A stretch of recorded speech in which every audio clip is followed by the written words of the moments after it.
Hey everybody, this is Dave Clark, aka the Pattern Guy.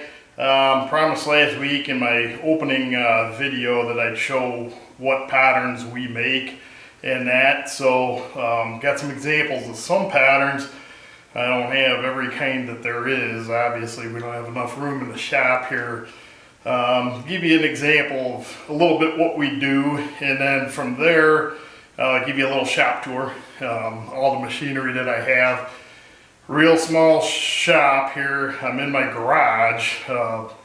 Been here for quite a while. So it's a small, little dirty. I work every day. I try to keep it clean as much as I can, but it's a struggle. And this week I had a job that a customer came in and had to get something done real quick. So anyhow, I got some examples of patterns here. All these patterns that I have on the bench right now, these are called match plates. Okay, most match plates are smaller jobs, like higher production usually in that, but not all the time. So the different types of media that we use, this particular pattern is made out of wood. Okay, so that's like low production. You know, we're not doing too many of these, you know, maybe a couple hundred. And then for something really high production, you know, a lot of smaller jobs too, the more patterns, there's 6 patterns on this, the more on there, you know, you're making a mold, you get 6 castings off of this one match plate. This one you have 2, right? So this one is a real high production job. It's made out of aluminum, so you're going to get a little bit more wear out of it than the wood, obviously. Then the next one over here, this is a urethane. It's a 50-50. You mix it 50-50. It's like light runny milkshake consistency. You pour it into a mold, and this is a little higher. It's less than the aluminum. And then this is a real high density urethane over there, the red stuff. That you get a lot more wear out of that one too. So how do you get to here? So what I do is, first of all, you make a master pattern. So a customer brings a drawing in, and you have your drawing. It's the parts you want to make. So I made this out of mahogany. It's all made out of wood. All right, down the road we'll show you how I got this, but I just want to give you an overall view of basically how to get the patterns going. So what happened is I made this out of wood, and then I know I wanted to put 2 on a match plate instead of just 1. I could have put just 1 on there, but this actually is a pattern for myself for the train club. It's signals. So we have to make 44 of these for the layout that we got up at the club there. So instead of making 44 molds out of sand, I'm only going to have to make 22, right? So I put 2 on. Easiest way to do that is you make a master. This is what would be called a master pattern, okay? And then from there I made a mold. This is the same kind of urethane as here. So then from this mold, I ended up pouring these 2 patterns, all right? That way it's the same. If I were to make 2 wooden patterns and put it on there, you could. It would have taken me a lot longer, and they wouldn't be exactly the same. These 2 are exactly the same because they came off of this one master. Okay, so it's the same thing with this one here. I made that master out of wood, and I don't have that around. I should have got the master around, but I made this out of wood first. Then I made a mold, and then we poured the red urethane, okay? Aluminum match plates I can't make, all right, on my own. These actually go to a match plate shop. That's in Cleveland. We've been using those guys since I was an apprentice. But anyhow, I didn't make this particular job, but this was one pattern. We made the master on this. They took it to the match plate shop, and they actually use plaster.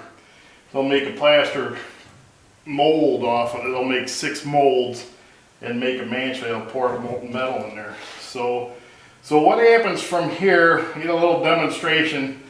All right, this is a pattern, and it's one of the things I see a lot of, one of the reasons I'm doing this is I watch things like how it's made or whatever, and people don't use the correct terminology. A lot of YouTube videos, guys are doing great, they're homegrown guys, self-taught, they're doing a great job, but they use the wrong terminology for a lot of things. So that's one of the things I want to start correcting in it. So these are called patterns, okay? Pattern, pattern, pattern. They're on match plates. This is not a mold. We'll make a mold from this pattern, okay? So what we'll do is make a mold, and then from there we'll pour molten aluminum, bronze, brass, iron, whatever, and then we get a casting. This is called a casting, it's not called a cast. Okay, I've heard that numerous times too. This is what's called a casting, okay? So basically, this went down to the foundry, and we'll get to that later. A few weeks down the road, I'll take you up to my foundry. We actually made these at my foundry. We made a mold off of this at the foundry, and then cast it. These are actually gonna be flasks. I'll show you what a flask does. Here's a flask. These aren't bolted together right now. And I'm trying to bolt one together here, but this is here's another match plate. This is wood. We made, I think, 5 or 6 of these castings, and actually here's the casting from this. You can basically see what it is. We made these out of bronze. These are for a full-size steam locomotive for a customer of ours. So that's a job we did. We made it out of wood because like I said, he only wants 6 of them, right? So what we do down at the foundry is we take this pattern right here. This would be bolted together, okay? We put this flask on there, and then we take a sand. It's called green sand. It's called green sand because it's sand, clay, water, and it sticks together. It's kind of hard to explain in that. Like I said, we'll go down to the foundry, but what we'll do next is this will get filled full of sand, and then there's actually 2 halves. We would have 2 halves of the flask, do the bottom side, ram that up, and then what you do is you take the pattern out, and then you have your mold. You pour the molten bronze in it, and when it solidifies, you get this casting, okay? So we're actually making these flasks because they're very expensive. You know, I really can't afford to buy a whole bunch of flasks, and since I'm a pattern maker, hey, I just make my own patterns, and we can make some of our own tools and tooling and that. So you know, that's one of the things we do here. So these are match plates. Match plate patterns. When we go down the road, there's a couple other types of patterns that we also do. I don't have any in the shop, but I'll show you the different kinds of patterns we do. There's one that's called cope and drag board. Instead of having, you can see there's parts on both sides. Okay, so instead of having, you know, the 2 sides on one plate, we would have this is one board and this is another board. And you'd use the same thing, flasks. They're usually bigger jobs, or say if they need 100,000 of these, instead of having 6 in the 100,000, you're making that many molds, they could put a dozen on, they're making half the molds again, okay?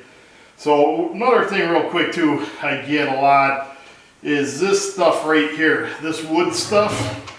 Okay, this is called gating. Now this is another thing where a lot of backyard guys, they don't know the terminology, and it's important that you know the terminology for this stuff, because what happens is if you decide to become a professional pattern maker and you have customers, you got to be able to go to your customer and say, hey, look, this is where the sprue goes, okay, this is where the metal will come down, okay, then it goes down here, this right here.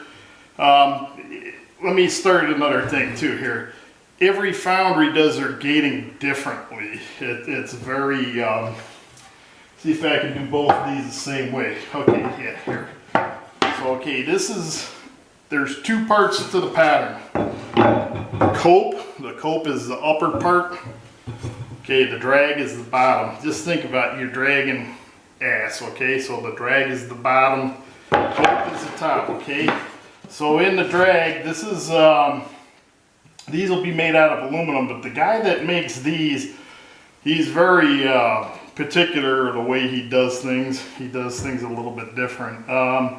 This flat plate here, he'll put a filter in there. He filters all his metal. This was my gating job here. So if you see my sprue bowl, this is where the metal's going to come in, and the metal's going to hit here. His is the same size of this thing right here is called a runner. Okay, this is your runner. So you get your sprue bowl and your runner. I actually extend my sprue bowl a little bit because it cuts down on the turbulence. Like when the metal comes down, the molten metal comes down, it creates some turbulence. So this bowl will actually cut down on the turbulence. He's got turbulence here and it's going to go right into the runner. All right, and then from the runner, you have these little pieces here. What touches the casing, that's called the ingate, all right, I-N-G-A-T-E, okay, ingate. All right, so usually on top of where the ingate goes on, a lot of times you'll have what's called a riser. Okay, this is a riser. This will be in the top part. He's got 3 risers in here, and that's, but you know, on top of his ingate, but it's going into 2. Okay, so what happens is this molten metal starts solidifying, it starts shrinking. All right, so the molecular structure of it, when it's shrinking, it'll start cracking, it'll disform and all that stuff. So what you want to do is you want to slow that shrinking down. So what you do is you put risers on here, and what those risers do is these will stay molten and hot a lot longer, so they will continue to feed the casting as it's shrinking. Okay, here again, the different types of metal, these got way bigger ingates. You don't need, or I'm sorry, risers. These are bronze. You don't really need that much of a riser with the bronze on it, so it solidifies quickly and doesn't change that much. So there's these. Down the road, like I said, what I'll do is I'll get into the cope and drag patterns. The cope and drag patterns, like I say, are usually bigger. A lot of the new process right now is talking about the green sand. It's a malleable sand. It'll, like, you know, you grab a fistful of it, clench it, and it'll stay. It's kind of like packing a snowball. Okay. It's a little tricky. You got to get the right moisture content in the stain for it to stick together. But you don't want so much where when you pour the molten metal in, it creates steam and then you get gases in your castings, okay? So a new technology, it's been around for quite a while actually, but a lot of guys are going with what's called cold set sand. So there's different processes that they use. So instead of having the flasks, what they'll do is we'll build a pattern board like this, and then we'll just put a box around it, like a permanent wooden box. That goes into the foundry, goes underneath the sand slinger, they call it a sand slinger. The sand comes in, it mixes with a binder, goes down into the box, they level it off, just let it sit for about an hour, flip it over, and that's their mold. Okay, the disadvantage with that is once you use that sand, mostly it's gone. They just throw it in the garbage. So you're using a lot of sand, you got to get rid of it and that. With the green sand, you just use it over and over and over and over again. You replenish it, put a little bit of water in. Every once in a while you got to put a little more clay in and that. But you know, for the most part, you can use it over and over and over again. So that's that. Like I said, we'll get down to the foundry and I'll show you how we make molds and the different sands. I actually use 2 different kinds of green sand.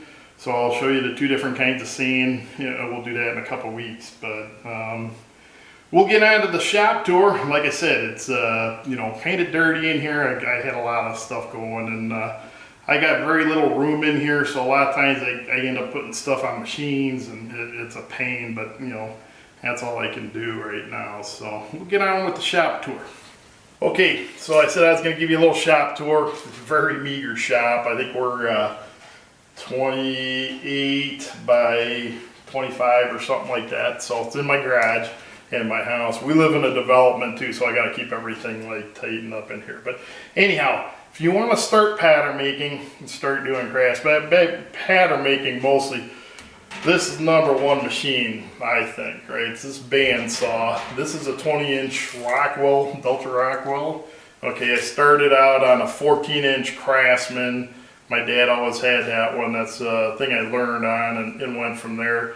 Then once I started doing some pattern making on my own in my garage, I got a 18-inch Grizzly. I started out with some Grizzly equipment.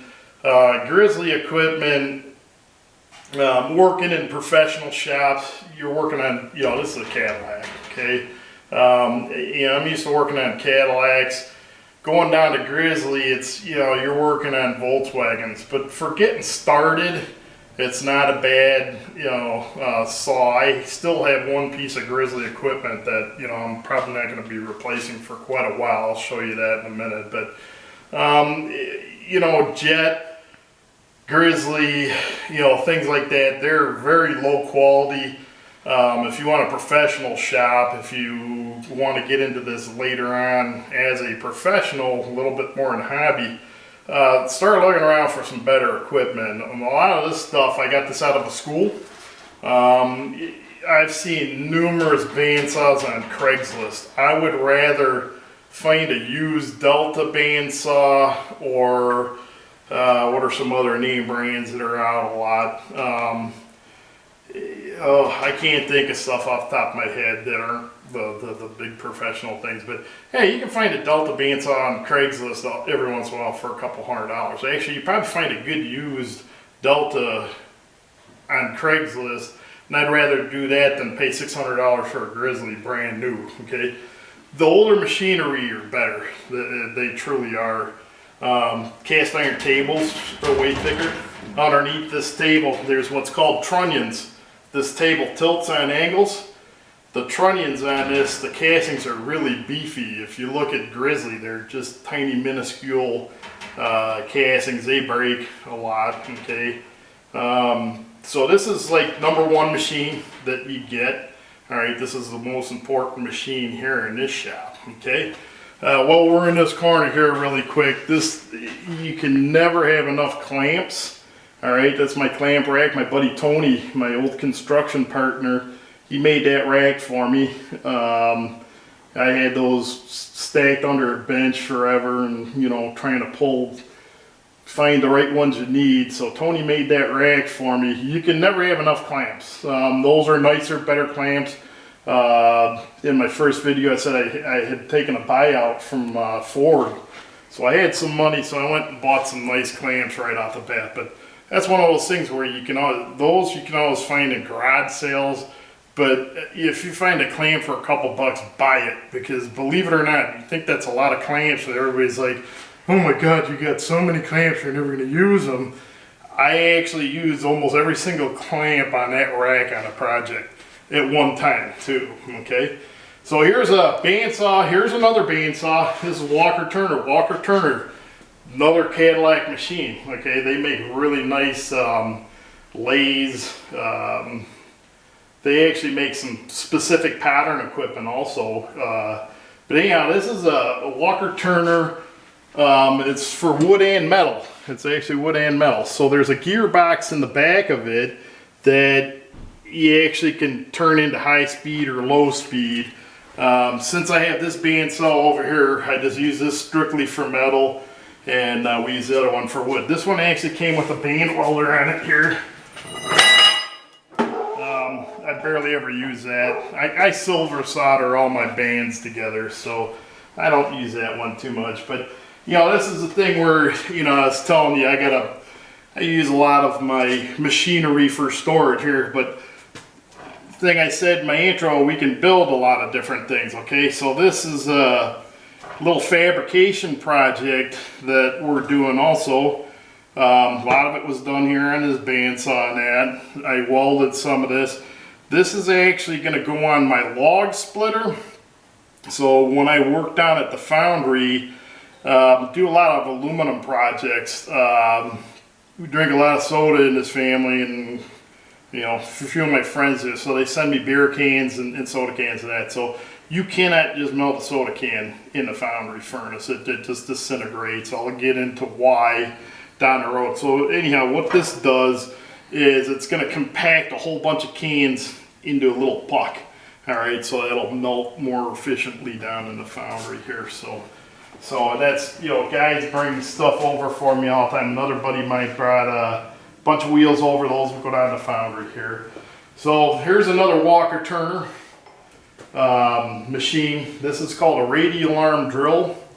All right, this one, I heard a story. I gotta look this up. I was gonna do it before, but I didn't do it. I heard a story that this was actually designed by pattern makers because we make a thing called a core box. It's to make the hollow part of a casting. I'll show you some examples of that in another video. But anyhow, a lot of times the sand that they use for the core boxes, you have to use CO2 to harden them. All right, CO2 air. And what we do is we put vents in the core boxes so that when you put the gas in there, the gas has somewhere to escape, okay? So I heard, it's true, that this was designed to vent core boxes because this head actually tilts on angles. So if you have a round core box and you have to put the vents on an angle, you could do that. But you know, this goes in and out. I can crank the column up and down, and that, so I can get a deeper cut there and that. So, but that's a nice old Walker Turner. Then around the corner here, this is something that we really don't use pattern making much wise, but my dad gave this to me. My dad actually helped me out with a lot of these machines here and that. But this was around when I was a kid. You know, I used this when I was like 7, 8 years old. I would use this table saw in that. So it's my dad's table saw. It's mine now, but we don't use it too much for pattern making. When I cut my boards for the match plates and that, you know, we use it for that and that. But I'll use it for other projects, obviously, too, but not so much for pattern making. So there's that. And then this is my prize of the shop here. It really shouldn't be in here. It's way too big, but this is an American joiner. I can't remember if it was this, or I actually have an American 36-inch American bandsaw down by the foundry, and it just won't fit in here. So he's storing that for me down there. But I can't remember which one was which. I think this was made in 1924. I think we got it back to in that, but it's 24-inch. These are more for bigger professional shops, but what happened was I was looking for a joiner at the time, and I just happened to be driving down the road about 2 miles up the street from me here a few years, right when I started the shop, and this was sitting on a trailer out in some guy's front yard. So I stopped to see what he wanted it for, and he goes, make me an offer. So I'm like, well, you know, I don't want to insult you, buddy. I figured it was worth a couple $1,000s. So he goes, well, what are you going to use it for? He goes, you're not going to scrap it, right? I said, no, I'm actually opening up a pattern shop. So he goes, well, this actually came from a pattern shop. And I said, not in this video, the video before, I ramble a lot. So actually this came from, it was American Steel at the time. This came from a steel manufacturer. They actually had a pattern shop there.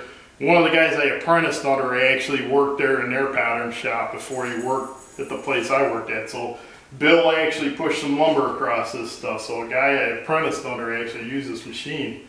So that's kind of cool. So anyhow, guy I bought this off of, he said, hey, how about, he goes, it doesn't have a motor. He goes, how about $400? Okay. So I got this for $400. I had to get a motor for it. I fabricated this belt guard for it and that, but it's got what's called Babbitt bushings on it, okay? It doesn't have bearings. So they're solid metal bushings, and it's like material, it's kind of like aluminum and lead kind of a deal. Eventually what I like to do, you can see I got Bandsaw on it. I had scraped it down, and I was going to refinish this, repaint it, redo it and that, but I just have other things I got to do that's more important a lot of times. So eventually I'd like to refinish this. I'd like to get a helical head in this one of these days too, but you know, that's down the road. But this is a beautiful machine. It's like, it's probably one of the best machines I got in here. And like I said, it's old. I think it was from about 1924. And, you know, they just do not make machines like this anymore. So, that little belt sander, that was at my dad's house, was on a wooden cart. I fabbed a little steel stand for that.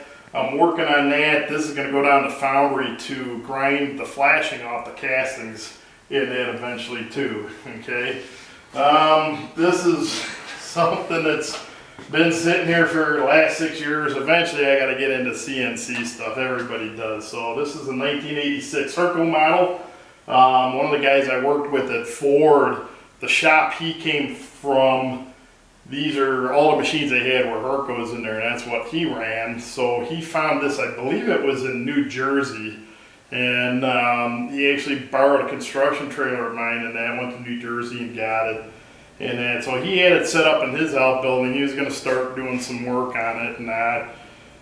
And one day a mutual friend of ours just happened to stop by here and, you know, see how I was doing and everything. And he said, hey, Tony's selling his Herco. And, you know, I really wasn't interested. You know, I'm, you know, like I said in my first video, I'm, you know, I like old school, but you got to get into this, otherwise you're going to get wiped out. So Tony actually, you know, Terry, my buddy that visited here, he actually called Tony. He's like, hey, how much are you asking for your Herco? And Tony basically gave it to me for half of what he bought it for. So I couldn't pass it up, you know. I had to, you know, he did me a favor and, you know, let me have it for literally half of what he bought it for. I know what he bought it for, so that was nice of him. But I've yet to, in transporting it, there was some damage done to it, so we're working on that. But it's a low priority for me right this minute here. So the next biggest machine that you really need to get started with is you need the bandsaw. Okay, bandsaw would be number one. Next thing I get is this sander. This particular sander, this is another Cadillac, okay? When I first started doing stuff in the garage, like I said, I had a 14-inch bandsaw, went to an 18-inch Grizzly. I literally had a homemade 14-inch, this is 24-inch, so I had a 14-inch sander. And from there, I started doing a little bit more patterns on the side and that, so I needed a better sander. The biggest thing you need for the sanders, this table tilts. We need what's called on patterns, and we'll go over this down the road, we need draft. They gotta have angles on them for when you make a mold, they'll come out of the mold. If it's like this and the sand gets behind, you're not gonna get the mold off. So we have to have what's called draft. So your table needs to tilt for you to put your draft angles on your patterns. So you need a tilting table. I actually got rid of the homemade sander. I bought I think it was an Enco or one of those kind of brands. It was a 20-inch one, but they're built more for metal shops. The RPM on them are way fast, and but the table went up and down. The table goes up and down on this one too. So what you can do is see, now I got more space I can sand with, okay? But usually we, you know, have it up here. So the Enco went up and down too, and it, you know, it vibrated, and it was really, like I said, too fast. But these are hard to find. They're a little bit better to find now. It took me literally 25 years to find this thing. So. This is actually Master. They were built here in Cleveland. Master. They were a pattern making company. They made all the pattern making supplies. And then, so they made these, and they made another machine across the shop we'll get to here. So, need a precision tool. If you become a professional shop again, you need something, patterns are a little more forgiving than a lot of the machine parts you make. So, but you still need some precision every once in a while. So my dad helped me out, bought this Bridgeport milling machine. We'll do some stuff on that down the road. That's stuff I do some accuracy stuff on. And then you need a lathe. That's there's another. It's a Yates American. A lot of my machines are Yates American stuff. It's just coincidence. It's my dad actually picked this up off a guy. It's a little smaller. You usually like to get at least 36 inches in between the centers here. This is only does like 32 or something. I can do outboard. I got a stand I built so I can do outboard there in that. But here, over here, here's my thickness planer. Okay, this is a Grizzly. Like I said, to get started out, it's great and that. This we've had, my dad bought this 25 years ago, somewhere around there. It's been a real good machine. I haven't had any, you know, I've pushed a lot of boards through here. And it's nice for here. It's in this size. It's a 16-inch. You put 16-inch boards through here. So it's not bad. Eventually I'd like to get like a nice bigger 24-inch one, but I'll need a bigger shop for that and that. But I mean, for getting started in that, you know, Grizzlies are alright. So I do a lot of pump work, okay? So a lot of the jobs I do, I'll get one in one of these days. I used to do impellers a lot, and I used to have to turn the hub. Well, I turn like big 50, 60-inch hubs. That little lathe over there, it's not big enough. It would start hopping around because of the weight of the wood and spinning. So I started fabricating this up. This is going to be what's called a faceplate lathe. So I'll be able to do 72 inches on this thing eventually. But I was going to put, you know, pulleys and a slave pulley motor, but a buddy of mine said just put a variable speed motor on it and we'll get that. So, you know, when I come across a variable speed motor, you know, we'll get it. So then here, this workbench, I barely use this. I actually use that layout table over there mostly to work on most stuff. I usually just store stuff here. But this story about this, the top of this, it's maple. It's actually soft. You want hard usually, but I cut a tree down in my front yard, and this was from the front yard there. So made that bench up for it. And then that's my tool bench. That's where my toolboxes are. The one all the way on the left, my dad made that when he was an apprentice. I got most of my machinist stuff in there, and then the next one over that's not finished, I've been working on that for about 20 years, I think, somewhere around there. And then the end one is mostly all my pattern making wood stuff. I've got stuff all over the place too. And then right there, I do a little bit of welding. So I got a little, I can do TIG or stick on that. You know, the TIG, steel's good. Aluminum, I'm not that great at the aluminum yet. So, and that should have a chiller on. I don't have a chiller, so the handle gets very hot on that. So, and then the last machine I got here, this is actually my friend Blaine's. I had originally, we had a homemade one of these, but you couldn't, like I said before, you need angles. So the spindle actually tilts on this one. All right, so I had a homemade one, but we couldn't put it on angles. It was just 90 degrees. So that was, we'd have to build like a little table with 2 or 3 degrees on it as a pain. So I went from there, bought a Grizzly oscillating spindle sander. That wasn't too bad. And then that one, I ended up finding another one at an auction. That was made by a company in Pennsylvania. There's a lot of pattern shops that bought it off of Pattern Shop closed in Pennsylvania. I bought it up there, and it was made during World War II. World War II, they just started busting a ton of machines out. So I had that there. It was 110. It just didn't have all the spindles. So my buddy Blaine, I mentioned in the opening video, a good friend of mine, he bought this. I think he really, I think he bought it for me. I really do, because you know, he was somewhere and he saw it, and he really didn't need it. He bought it. He ended up, it was all rusty and everything. He stripped it all down, finished it, painted it and everything. And he's like, hey, I'll make you a deal. This is actually 220 3-phase. I have a phase converter in here to run most of the machines in here. All right, he doesn't have that at home, so he goes, I'll swap you your 110 machine for this. So, and again, this is the same as that disc sander over there. This is like the Cadillac of these spindle sanders, okay? It's a Master. It was made here in Cleveland by the Master, Kent Collins Master Company. They went out of business, I think, about 5 years ago. So, but they, that's the Cadillac right here. But if you want to get started and you want to do patterns, like I said, number one machine right here, you got to get a bandsaw.